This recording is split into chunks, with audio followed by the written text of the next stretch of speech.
savez qu'en Europe, la grande caractéristique des hommes politiques, ils apprennent beaucoup l'histoire, plus que leur spécialité. Marx dit que quand vous ne connaissez pas l'histoire, vous êtes appelé à la répéter. Quand vous regardez les événements politiques, il n'y a rien de nouveau sous le soleil. Tout ce qui s'est fait aujourd'hui, ça s'est fait avant. Ça s'est fait avant ça. Mais quand vous avez une génération spontanée d'hommes politiques qui ne disent que les journaux, ils ne connaissent rien. Quand vous prenez les grands hommes politiques en Europe, ils connaissent les grands littéraires, les grands penseurs, les grands philosophes de leur nation, l'histoire de ceux qui ont dirigé le pays. Chez nous, les gens ne connaissent rien du tout. Ils viennent seulement, on fait le ho-ha-ho, on a de l'argent, on devient responsable, et puis on a une de renommée. Les autres qui ont fait ces choses-là, ils les manipulent.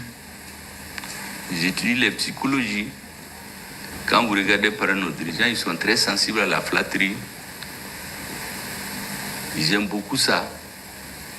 Et les Européens ayant compris ça, vous verrez quand un dirigeant africain est chez eux, la première des choses, ils essaient de créer des amitiés, des familiarités légères qu'on ne doit même pas faire avec un chef d'État. Mais quand c'est les Africains, vous avez vu le français, là, comment il s'appelle, Macron, après dans le dos de Ibeka, ça c'est Hollande. Macron qui prend le président burkinabé, il dit aux gens, ouais, il est parti aux toilettes, le courant va s'éteindre bientôt. Vous voyez, en réalité, quand ils leur font ça, eux, ils sont très contents. Mais eux, ils ont leur projet. Même quand ils arrivent chez nous, ils commencent comme ça.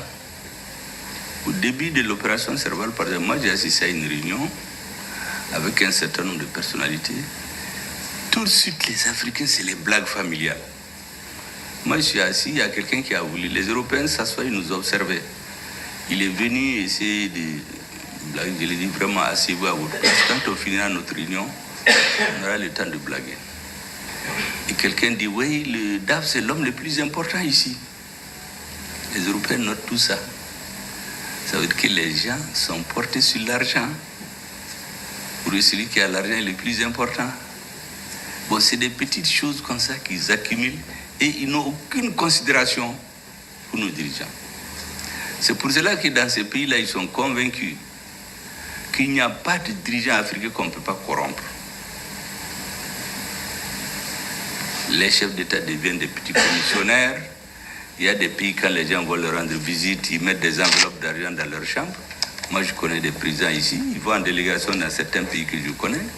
On vient dans la maison, de la chambre de chaque membre de délégation, on met des enveloppes en euros, d'autres en dollars. Bon, ils sont très contents quand ils reviennent.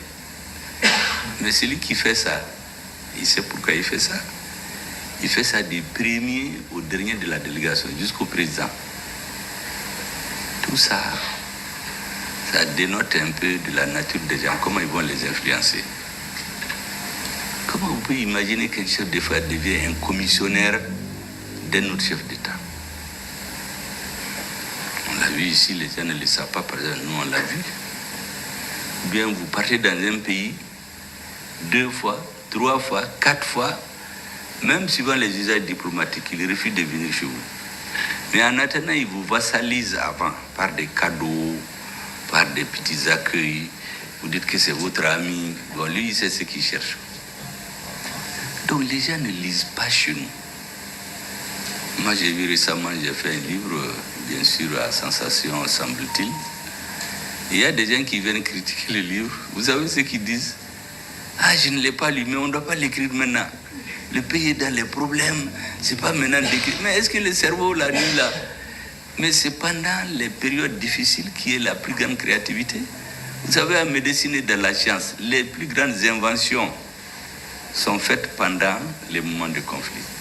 Parce qu'on cherche des solutions urgentes aux problèmes. Et puis, j'ai dit, ça dépend des gens. À mon temps, c'est travailler, lire, écrire, dormir, faire du sport. D'autres préfèrent aller dans les grains, faire toute la journée là-bas, à raconter des histoires sur le dos des gens. J'ai écouté même un historien qui dit que lui, il est historien, que leur professeur leur avait dit un jour, quand ils voulaient savoir ce qui s'est passé à Sikasso pendant la colonisation, que non, il ne faut pas parler de l'histoire. Mais ce monsieur-là, comment il sait ce qui s'est passé, au point de vous dire qu'il ne faut pas en parler? C'est parce qu'il y a un Européen qui a écrit. Pourquoi nous, on n'écrit pas? Parce que tout ce qui touche à la personne, les gens laissent. Vous faites un débat, au lieu de s'attaquer à vos idées, c'est à votre personne que les gens s'attaquent. Donc si vous avez peur, vous rentrez sous le lit, comme je dis, vous fermez la porte et vous dites à votre femme, le prochain arrivé, vous dites que j'ai voyagé. C'est comme ça. Donc c'est la mentalité des gens. Un livre que tu n'as même pas lu, comment tu peux le critiquer? Ou bien certains s'attaquent à la personne. Ils l'injurent, ils rentrent dans ces problèmes. Finalement, eux-mêmes, ils font la publicité. Vous savez, les livres dont vous parlez là, les adversaires ont fait la publicité pour ces livres-là, au point qu'il y a eu des ruptures de stock. Plus de 4, une liste d'attente de 400 personnes chez une seule librairie. Avant que l'imprimerie n'en produise des milliers. Parce que tout le monde voulait savoir, mais qu'est-ce qu'il y a dans ce livre-là? Pourquoi tout le monde, bon, je les appelle les illustrés inconnus, parce qu'au Mali, il y a beaucoup de réputations surfaites. Hein. Il y a beaucoup de gens qui parlent, mais quand ils s'assoient devant des sachants, ils ne peuvent pas parler. Il y en a qui préfèrent être avec des jeunes qui ne comprennent pas grand-chose, qui applaudissent, qui les adorent. Mais s'ils ont quelqu'un en face de la même génération, c'est comment? Et comme ça, on a une jeunesse, d'une façon générale, ce que j'ai remarqué, on a une jeunesse très peu instruite. Vous ne trouvez pas un jeune qui vous a dit qu'il a lu un livre entier. Ça n'existe pas. C'est des portions. Plus le temps est rapide maintenant.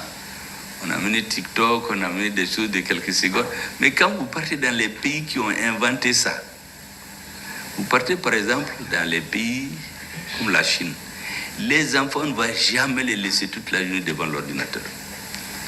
Il y a des moments courts ou pour distraction. Le reste du temps, ils sont dans les algorithmes, dans la mathématique, dans la chimie. C'est des choses comme ça qu'ils regardent. Vous partez aux États-Unis, ceux qui inventent les tablettes là, leurs enfants ne sont pas toujours en train de jouer aux tablettes. Le président là-bas, ses enfants, il n'y a que samedi, dimanche, il y a un temps où ils regardent la télé. Le reste du temps, leur père et leur maman sont en train de faire des exercices avec eux. Mais chez nous, dès que quelqu'un a des moyens, il achète des ordinateurs et donne à son enfant. Donc, on formate notre cerveau comme ça. Les gens ont l'impression qu'ils sont à la mode. En réalité, ils deviennent des consommateurs inconscients. Celui qui organise tout ça, lui, il s'enrichit sur le dos des gens. Et les gens deviennent des abrutis en quelque sorte, qu'on peut manipuler quand on veut. On met dans leur tête ce que tu veux. Par exemple, avant, quand tu parlais de l'uranium du Niger, vous verrez des hommes politiques français qui vont dire « Non, non, non, le Niger ne pèse même pas dans notre part énergétique. » Mais il y a des gens qui croient à ça. Mais quand on a commencé à couper, c'est là que les problèmes ont commencé. Comme disent les Bambara, on a vu l'âne sous la moustiquaire. Quand les problèmes ont commencé, vous avez dit, le président du Niger dit qu'une fois, pendant qu'ils avaient la crise, il y a un pays européen qui voulait intervenir. Le président de France l'a appelé pour lui dire pour parler en Bambara, de ne pas mettre sa bouche dans les affaires du Niger. Que le Niger, c'est pour eux, c'est pas pour les autres. Et l'autre a laissé. Imaginez-vous, un pays, vous dites à quelqu'un de ne pas parler avec les gens parce que ce pays, vous êtes les seuls. Moi, j'ai été dans les pays du Moyen-Orient. Il y a quelqu'un, quand je l'ai vu, j'ai dit, vous savez, moi, j'ai failli ne même pas venir chez vous parce que dans notre pays, on nous dit que vous ne faites que ce que la France vous dit de faire. Est-ce que vous savez que dans certains pays, on leur a dit que même pour parler aux Africains, il faut parler d'abord avec les Français ou avec les Européens. Même pour leur parler. Vous savez, quand il y avait la fameuse opération G5 Sahel, G5 Sahel a demandé 2 milliards qu'ils n'ont jamais eu, pendant qu'on mettait 100 et quelques milliards en Ukraine en quelques mois. Vont commander dans les pays arabes. Quand ils trouvent 100 ou 200 millions, il y a un pays qui collecte au nom des Africains. Il met les 90 millions dans sa poche. Les 10 millions qui restent, il prend des vieux équipements chez lui, il les repeint et on les file aux Africains. Moi, j'ai vu des pays où des militaires ont eu des jambes coupées parce qu'ils sont montés sur un vieil équipement qui s'est effondré en coup de route. C'était des épaves qu'on a peinturées pour leur donner. Il a perdu ses pieds comme ça. Mais celui qui ose parler, ils vont voir vos autorités démocratiquement élues pour vous arnaquer, pour vous marcher. Si c'est un militaire, on le menace. On lui dit, bon, il voulait faire un coup d'État, on le met en prison. Ou bien on le casse en grade. Si c'est un civil, on lui donne de l'argent, ou bien on le baga. Et puis c'est tout. Bon, ce système-là, il n'y a que les écrivains qui vont écrire petit à petit, que les gens aient le goût de la lecture. Pour qu'ils soient... Moi, je ne vous ai parlé seulement que du domaine politique que je connais. Mais il y a beaucoup d'autres domaines. Il faut que les gens disent. Chez nous, les gens ne disent pas du tout. Souvent, je me demande comment développer le goût de la lecture. On a énormément de problèmes pour le faire. Même des paragraphes.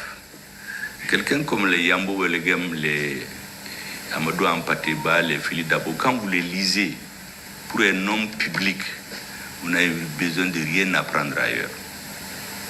Vous avez tout dans leurs écrits. Mais on connaît plus l'histoire de la France du XVIIe siècle, du XVIIIe siècle. Ici, quand quelqu'un parle pour montrer qu'il est instruit, il cite des grands penseurs, des philosophes de la Grèce antique, de la France. C'est comme ça qu'il impressionne les gens. Moi, j'ai été une fois à une oraison funèbre d'un président. J'ai vu tous ceux qui ont passé ici, des grands penseurs français. J'ai dit, mais quelle misère culturelle. Alors qu'on avait tout chez nous. On pouvait trouver des dictons de notre pays, ainsi de suite. Vous savez, dans notre histoire, les Maliens ne connaissent rien. J'ai dit récemment à des militaires, quand vous regardez quand l'opération Serval est intervenue chez nous, en 2013, les militaires ont suivi exactement l'itinéraire de l'armée coloniale. Je l'ai dit en décembre 1893, le premier soldat qui a quitté Mopti pour aller en direction du nord, pour aller coloniser Tombouctou, il s'appelait Boité. Mais c'était un Boité qui est mort ici 120 ans après. Ils ne font rien au hasard, même les appellations des opérations.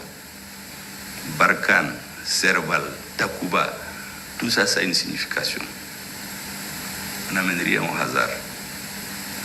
N'est-ce pas? Bon, c'est tous ceux qui veulent diriger le Mali. Si vous ne comprenez pas ces choses-là, ça ne peut pas marcher. Vous ne pouvez rien comprendre. Parce que l'avantage des Européens, c'est qu'ils écrivent. Ils laissent tout. Vous savez, avant, les militaires, dans tout, ils rendent compte au roi. Ces livres ne sont plus vendus. On peut trouver certains sous forme numérisée. Donc quand vous lisez, vous voulez comprendre qu'est-ce qui se passe au Mali aujourd'hui, il vous suffit de lire ces livres-là. Même les groupes ethniques qui ont des penchants pour aller avec l'étranger contre les autres, même ça, ils ont fait. Donc vous voyez, même leurs descendants en politique, vous allez voir comment ils sont soutenus. Bon, nous, on ne voit pas ça. Moi, je suis tombé sur une lettre écrite par le gouverneur militaire de Caille en décembre 1893, qui donne des instructions écrites au gouverneur de Tombouctou. Il lui dit, tous ceux qui ont la peau blanche au nord, là, il faut les supprimer. C'est le mot qu'ils utilisent, supprimer. Il faut les empoisonner les patriotes. Et le militaire l'a dit même qu'il espère qu'un jour ils auront l'aviation pour épandre les poisons partout, pour les supprimer tous. Vous savez qu'à cette période-là, c'est des Noirs qui cachaient leurs frères arabes de Touareg. Il y a des gens qui sont morts comme ça. Moi, j'ai perdu plusieurs grands-pères chez nous. Leur seul tort, c'est qu'ils vivent ensemble. Ils cachent leurs... Vous savez, vous mélangez leurs animaux avec les vôtres, parce qu'on devait interdire à leurs animaux de brouter de l'herbe. Ou bien on les cache sous les lits. On vous prend, on coupe la tête de quelqu'un pour donner l'exemple. Les autres, on les déporte en Guinée ou à Gorée. Ils font 15 ans de prison, d'autres reviennent, il y en a qui meurent, d'autres retournent, ils racontent aux petits-enfants. Bon, la nouvelle génération, si elle ne connaît pas ça, c'est difficile de gouverner. Bon, quand vous voyez les descendants de ces mêmes gens tenir un autre discours, vous posez des questions. Donc c'est à force de ces interrogations souvent que moi je me pousse à écrire. Actuellement, par exemple, j'ai un ouvrage en chantier, peut-être dans 2 ou 3 mois il va sortir. C'est consacré exclusivement à la résistance des populations du Nord à la pénétration coloniale, en mettant l'accent sur le rôle des Touaregs et des Arabes. Parce que ce n'est pas suffisamment connu, surtout par les dirigeants politiques. Et les gens exploitent ça dans les conflits politiques actuels. Vous voyez? Bon, avant, j'avais écrit un peu sur la pénétration et l'histoire des peuplements du Nord. Mais cet aspect n'a pas été suffisamment traité. Même là, vous savez, c'est quand on a renvoyé l'amunissement que j'ai eu une ruée de gens qui sont venus acheter les livres. Tout le monde voulait rentrer avec mon premier livre chez eux. Donc c'est important qu'ils cherchent à comprendre. Mais avant, il n'y avait rien. Et si vous savez qu'on a trouvé que sous le couvert de l'opération dite des 3 frontières ou Takuba, on voulait transformer Menaka en une zone d'entraînement des forces spéciales de l'Union européenne. Tous les pays, on avait plein de demandes. Tout le monde voulait envoyer ces forces spéciales. Les premiers qui ont couru pour venir, c'était les Danois. Ils n'avaient aucun papier. Il y avait les Portugais, il y avait les Hongrois qui avaient leurs demandes. Quand on a dit, mais comment vous êtes venus? Ils disent, non, non, c'est l'ancien président. Mais on dit que l'ancien président est mort. Et puis son papier, c'est là-dedans que quand vous arrivez, c'est vrai, il leur a donné presque carte blanche pour venir, mais quand vous arrivez, les opérations militaires, il faut les convenir avec les Maliens. Au lieu de cela, on dit aux Maliens, vous ne partez pas dans cette zone. Quand l'armée veut aller, on dit non, c'est la zone d'entraînement nocturne de Takuba. Donc, c'est lui qui ne comprend pas ça là. Vous allez rester seulement, on vous donne de l'argent, vous voyagez, vous avez des parfums, et puis c'est tout. C'est la jouissance qui vous intéresse. Bon, si vous êtes à la tête d'un pays, vous allez le vendre par omission, souvent même sans savoir. Alors que les autres, ils sont imbus d'histoire. Ils lisent beaucoup comment les choses se sont passées. Quand Hollande a écrit, il a marqué cette histoire de boiteux. Et moi, j'avais écrit ça avant lui. Donc vraiment, les pays comptent beaucoup sur vous, surtout la jeunesse. Et puis la lecture, ça ouvre l'esprit des gens.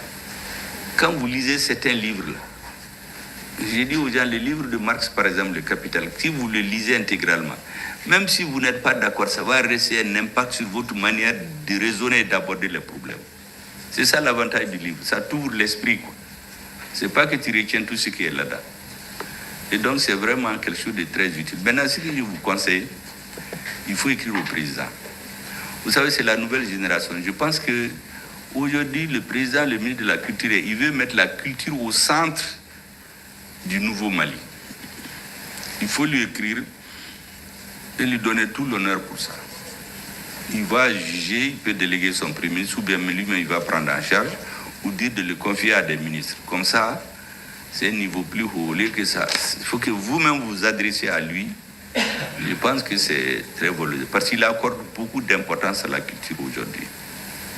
Le ministre de la Culture d'ailleurs profite pour souvent s'imposer aux autres. Quand il parle de culture, là, vous ne devez pas le contester. Parce que la culture, c'est quelque chose de très, très important. Pour le Malikoura qu'on veut faire, là, sans la culture, ça ne va pas.